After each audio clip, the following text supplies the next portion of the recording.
So there's now a new addition to the OsakaSyndrome collection. It is this game, which is called Expert, which used to be known as Counter-Strike Expert when it was a bootleg, before it became a full-fledged video game. I have not played this, but it looks delightfully average, so I'm very excited to do so. So I was watching this video from Trixie the Golden Witch that I have not yet finished because YouTube keeps giving me these strange product errors, but as I was watching it, I thought I might record something just to address the central question being asked on the front page of this video, which is, how are you not banned from X? So far, she has not posed that question just yet. I think it's coming up, but I thought I would answer this for myself because I have actually been trying to get banned from X for a long time. Hold up. Okay, so I was just watching more of this video, and apparently she just says that the way she got banned was she kept sending death threats to Elon Musk. I kept doing the same thing. And then the website would just automatically delete them, and I never got banned. How did it work when you did it, but not me? Like, not very long after I made my account, I started tweeting the N-word at CNN and posting a bunch of, like, really crazy, outlandish stuff, like death threats to politicians and stuff like that, literally just to get banned from the website.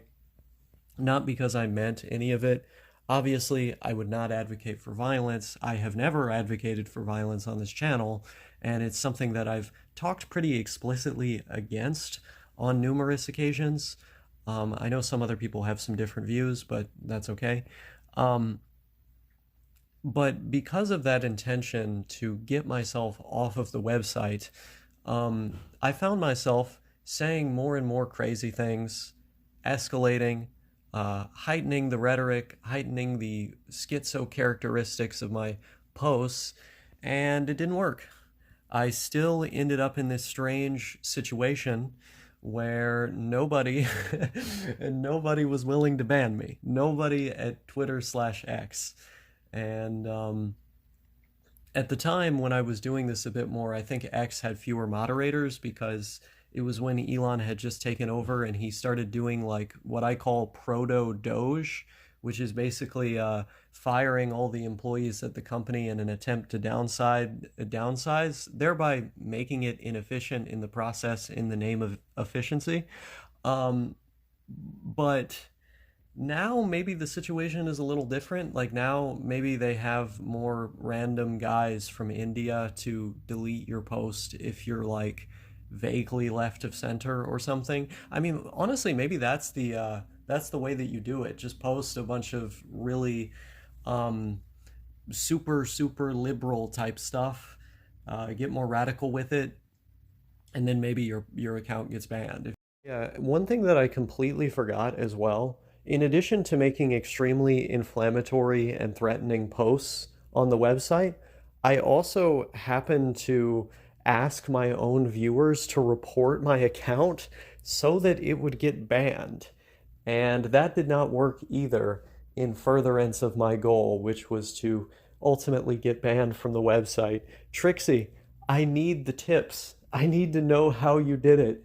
How did you call enough attention to yourself to actually get banned on X, a website that is notoriously difficult to get banned from at this moment and time? If you do that now, I don't know. I don't know how to do it, and I haven't been attempting to do it because that thing over there, the computer, as you can see, literally broke. It broke like ages ago. What happened was I dropped my microphone on top of it, and the video card stopped displaying. It can boot up.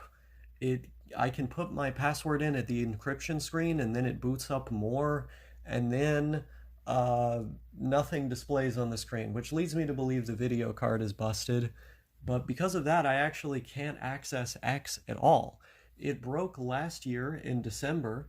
It is now June, almost July, and I have not been able to use that computer. Therefore, I have not been able to access the website X. which because of that, there's not really an immediate need for me to get banned from X. I don't like the website. I don't want to be on any social media website. I only post on Blue Sky in order to post my videos to people who happen to follow me there, so that they can get them in case the subscription box isn't working, which was for the most part the way that I used X, unless I just wanted to post like random schizo things that I wanted to use at a later date for a video, or if I wanted to go on there to look at like pictures of people's game rooms or screenshots from video games and cats and stuff. That was what most of my algorithm looked like. It was just retro video game stuff and then cats, usually cats from Japanese accounts. And I followed some Spanish language political accounts towards the end there, but nowadays we're in the strange situation that I call not really using social media. And frankly, I love it. I love it. I wasn't really having problems with X when I last used it addiction wise, because I had better things to do with my time, namely language learning. But there was a time in the past when I did have problems with X, and I was trying to delete the application because of it. What I managed to do was to instead isolate it merely to my computer. As long as I didn't use it on my phone, I rarely went on the website. And as you guys know, I went without a smartphone for over a year intentionally, and it went very well for me. And I didn't use X as much because of that. But if I had, found myself on it on the computer a lot more, I would have had to block the website like what Trixie was talking about. Although, frankly, I don't think that would have worked all that well, because when you block a website, you can just unblock it. And it ends up being a kind of superfluous thing because of that. I will say on the smartphone issue, though, I use this to make telephone calls with and to text. I use this little thing, and I prefer that because I don't like having all of my tasks on one device. I record videos sometimes with this smartphone, and I do Anki on here, I do Duolingo on here. I use it to listen to podcasts in my target languages, but I try not to do anything else on here, because just by having a wide array of things you're doing on this one device, you are attaching yourself to it. You're creating a dependence on it that is unnecessary. You are kind of relegating yourself to this one area where you do everything hunched down like a hunchback all day, just staring down, doom scrolling or doing whatever. I'm not about that life. I don't want to do that. And so I've been able to, since getting a smartphone again, find a way to use it in a way that's non-addictive, or in a way that doesn't really cause problems with me. But that's because I diversify my devices. I use various devices for their own things. And that keeps me level. It keeps me from using one too much of the time and then inadvertently getting involved with other activities just because I happen to be on the device a lot, which is one of the big problems you need to worry about, right? Like, if you're using one device a lot for specific things, various things, it's only a matter of time before you find yourself using it for a lot of other things as well, which is not good. You don't want to just be hunched over looking at that bright LCD screen all day. So, I guess my basic message is touch grass, but that's not actually the message that I tried to come to this video with. Like, I tried to come on here to talk about how I haven't gotten banned from X, but I don't fully know how I haven't gotten banned from X. Frankly, I don't even know how she did get banned from X. I guess I'll find out when I keep watching the video, but like, I wish I knew her secrets. I got to do exactly what she did, I guess, because my methods weren't working when I actually had access to the website. I'll have access to it again when I change the video card in my computer. But at that point, it's like it's been so long since I've used it. The little bit that I was using it before, um, I doubt I'll even get back to that level of usage just because it's been so long since I've really touched the website, especially in any significant capacity. So, I don't know. I had more issues with like scrolling too much or using the internet in more unhealthy ways, like when I was a lot younger, like when I was a teenager. But I knew it was a problem at the time and I didn't like it, so I had these mitigation efforts to try to keep myself from doing it. I deleted so many of my accounts, and generally that dissuaded me from creating a new one. And so for most of my time online, I haven't really used social media because it seems that, during the periods of time when I did, I'd find myself using it too much, and then I really wouldn't like that, and I would just take the maximalist approach of like, okay, in order to keep myself off of this, I'm just going to leave it entirely. And sometimes I've regretted that because I've wanted to have like a full archive of my old tweets and stuff. But I mean, hey, you win some, you lose some. Ultimately, it was to a greater end. It was in service of a greater purpose. So it was worth it. But um, yeah, there's another one.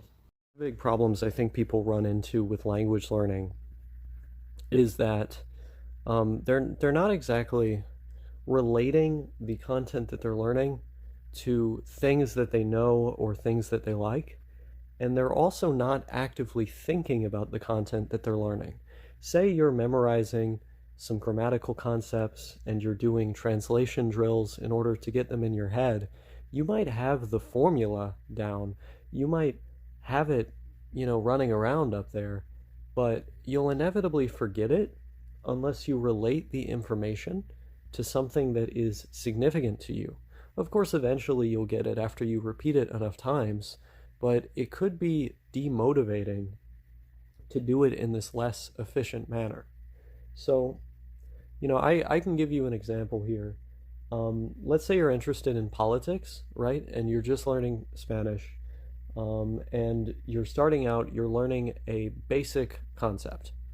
Let's say you're learning that the word de, of or from, can be used to indicate possession or relation between things. So in the US, in politics, something that you'll hear often is Donald Trump's inflation. The idea is that you put S apostrophe on Trump's last name, and then you say inflation after it. You're sort of indicating that the inflation is as a result of him, that it belongs to him. If you wanted to communicate the same concept in Spanish, you would say la inflación de Donald Trump. Now, what that literally translates to is the inflation of or from Donald Trump. But in practical terms, if you were translating that, you would just say Donald Trump's inflation. And with more simple examples that are less likely to stick out in your mind because they're less specific, you say la casa de mis padres, things like this. La escuela de mi abuela, the school of my grandmother, the house of my parents. But it's my parents' house and my grandmother's school. Very, very simple concept. This is one of the first things that you learn when you start learning Spanish. And it doesn't have to be difficult. It doesn't have to be something that you spend an exorbitant amount of time remembering. Simply by creating examples that are meaningful to you, that relate to something that you know, it will be much easier to remember the concept. And you won't have to spend as much time on it. And also, in the specific example I gave, I used the ION and CION cognate trick, which is the idea that, any word in Spanish, or excuse me, in English that ends with ion can become a Spanish word if you replace it with cion, um, which is also one of the first things that you learn in Spanish if you're learning it the right way. If you're learning it in the most efficient way, you start by learning the thousands of cognates, and you don't have to memorize them all individually because there are simple tricks that you can use in order to know them immediately. And thereby giving yourself access to thousands of words in Spanish just by using your English vocabulary, which is one of the first things I did when I started learning. But, there's an example. There's an example that relates to actually relates to two concepts. It relates to the cognate trick, and it also relates to this idea of using de to indicate possession.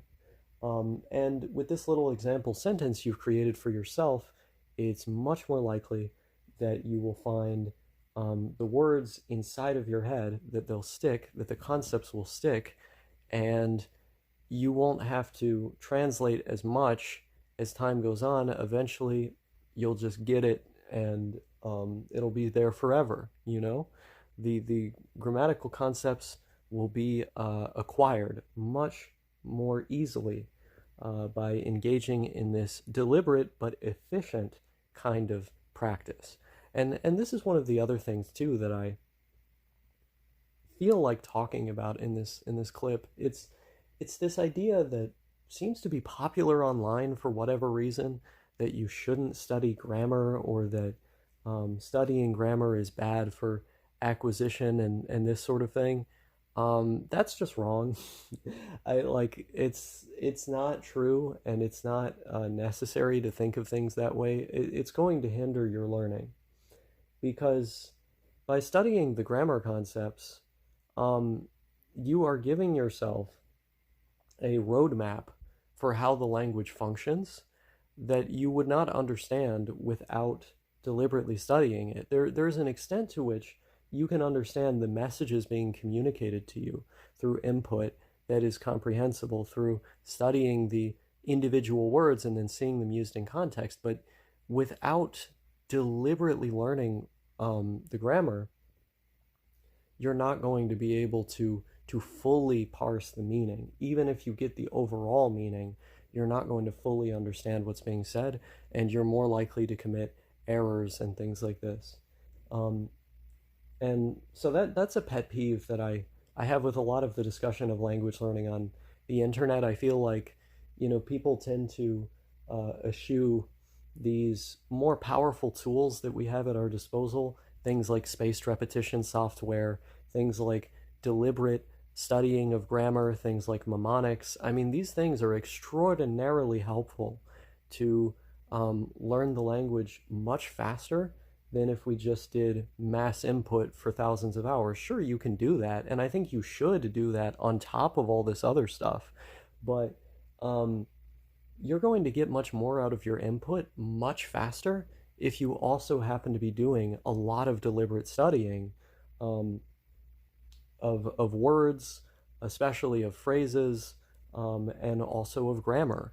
Now, of course, a lot of the time, grammar ought to be used as more of a reference than something to be deliberately studied. I don't think you should spend so much time doing grammar, but yeah, do the drills, do the exercises, because you will inevitably get something out of them.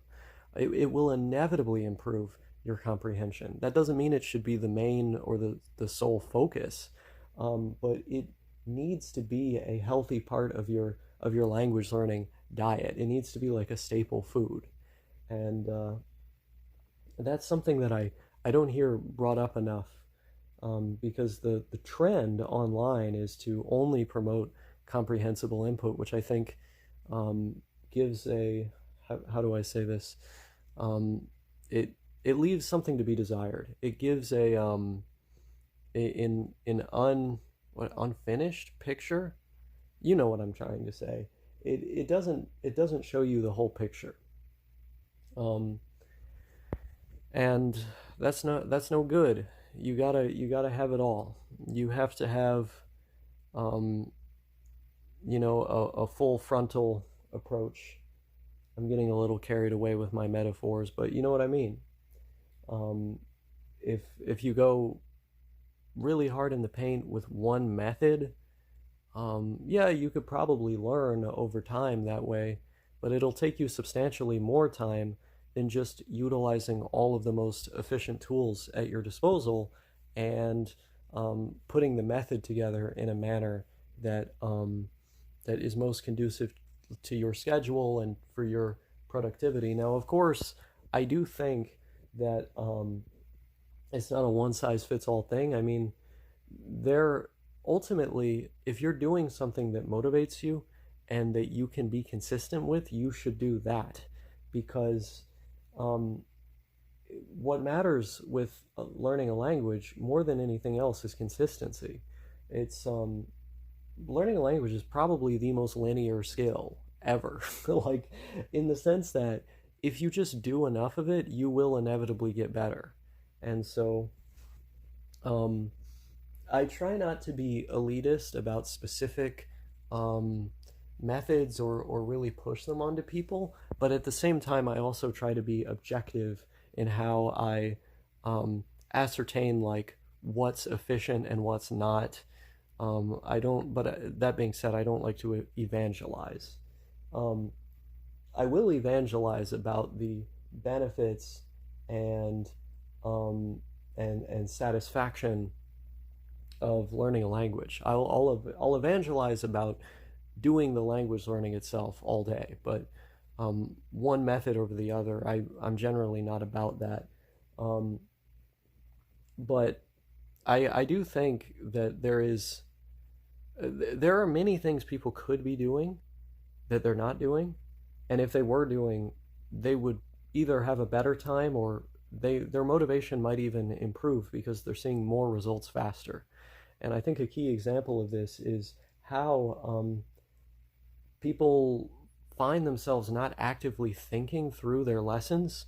They're just sort of doing them to get a passing grade or to try and get to the end of it. When no, if you want to retain the information, you really have to actively think about the work that you're doing. You have to come up with your own example sentences using the knowledge you have. You have to come up with mnemonics and little tricks to make the memories stand out more in your mind.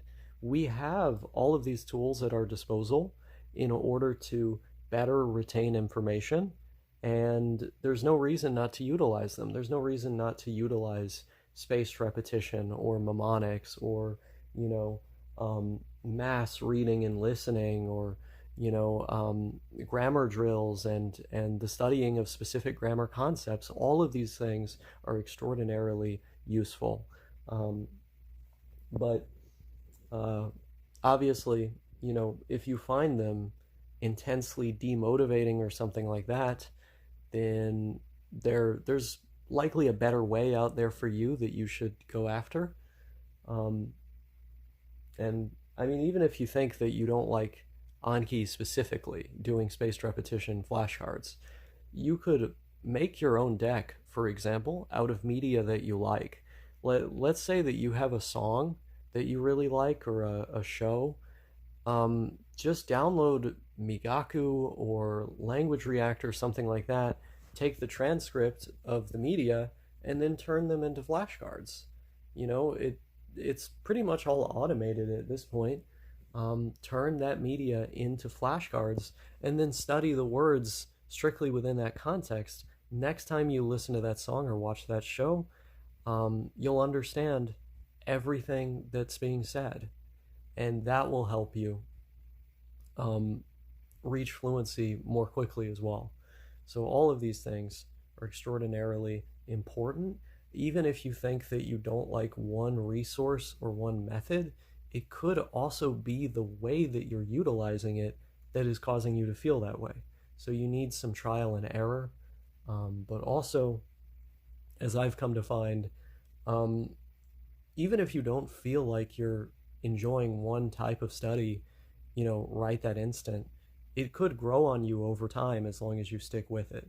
I've certainly felt that way about certain types of studying.